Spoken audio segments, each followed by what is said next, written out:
Now let's say if you are searching for a job and you get an offer letter which is of 26 lakhs. Okay, so if your current is 18 and if you get an offer of 26 lakhs, so we need to compare both these offers and see how much will be the take home salary in the new offer.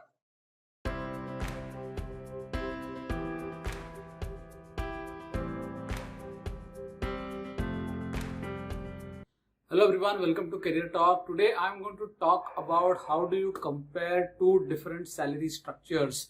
So let's say if you are working in company A from where you have resigned and you're going to join company B from where you have an offer letter, how do you compare two different salary structures? Because in company A you may have a salary structure which has, let's say, basic HRA, meal allowance, variable pay and whatnot. While on the other hand, the company B salary structure may be a bit different with respect to the monthly payout or a quarterly payout. Okay, they might have something else like an annual variable pay or a retention bonus and whatnot.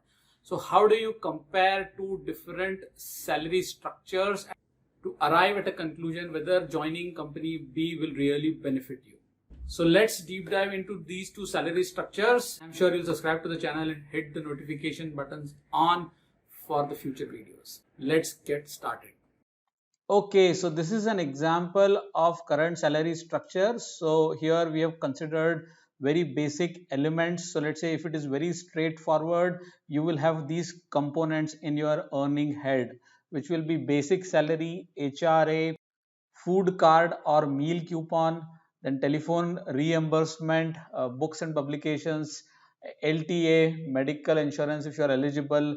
Then there is something called a special allowance, and then the subtotal of the entire thing. So all of this, if you add up on a monthly basis, it comes to 149k, around that number, 149,930.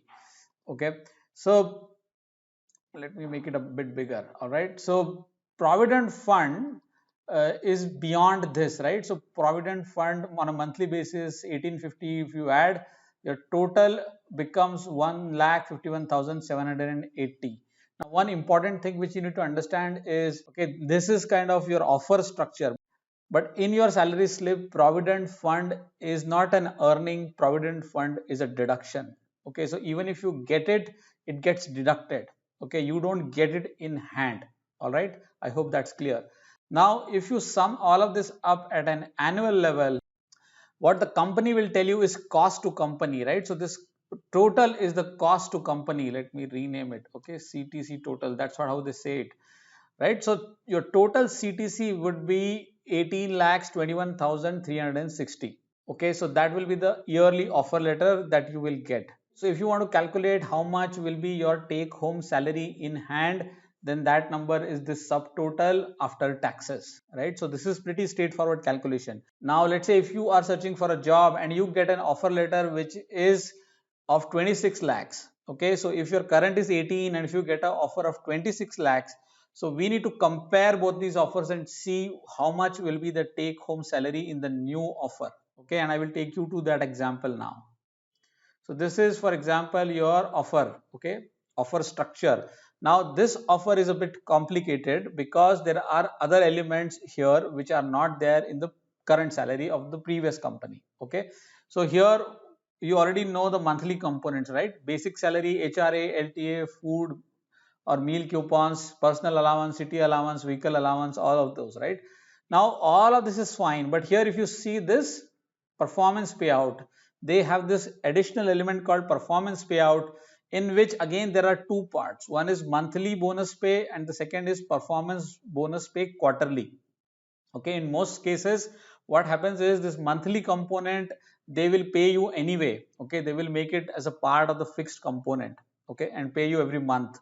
So that becomes a part of your monthly salary. But the performance payout on a quarterly basis, which is this 27,800 here, that amount will be paid to you on a quarterly basis.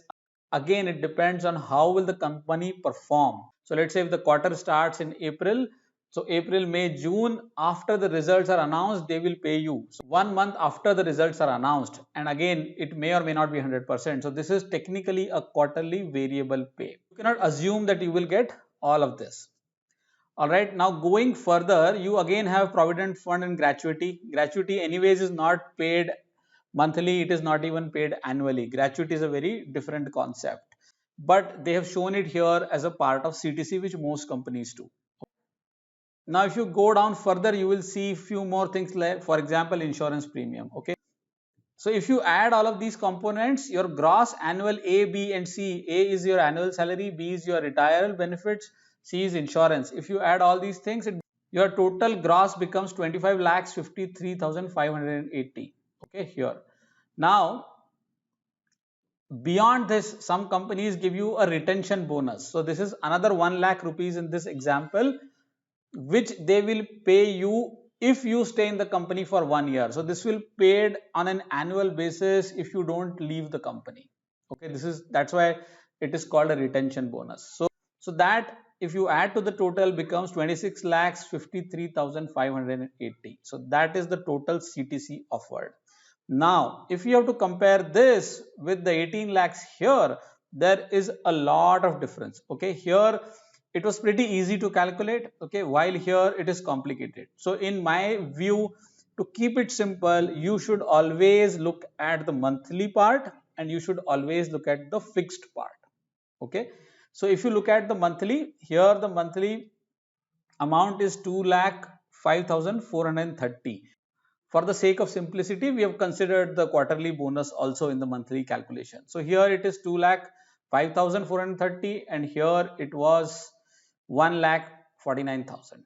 Okay, so this is before tax. After tax it will reduce. So you see that on a monthly basis it is increasing by some 50k. So the other money which you have not considered in the calculation, which is your provident fund or the retention bonus, is also your money, but provident fund goes into the fund, right?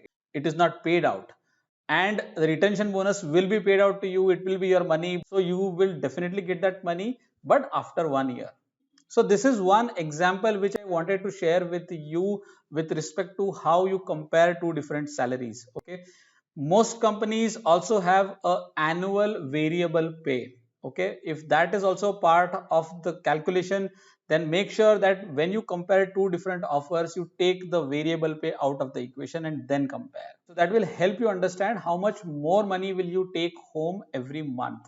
And then of course the variable pay is your money which you will get at the end of the year. So I am not denying the fact that the variable component is not considerable, that you have to consider, but from an annual perspective. All right, that's it for today. I hope you enjoyed this video. Do let me know if you have any other questions. Do subscribe to the channel. I will see you in another video very soon. Till then, take care. Bye.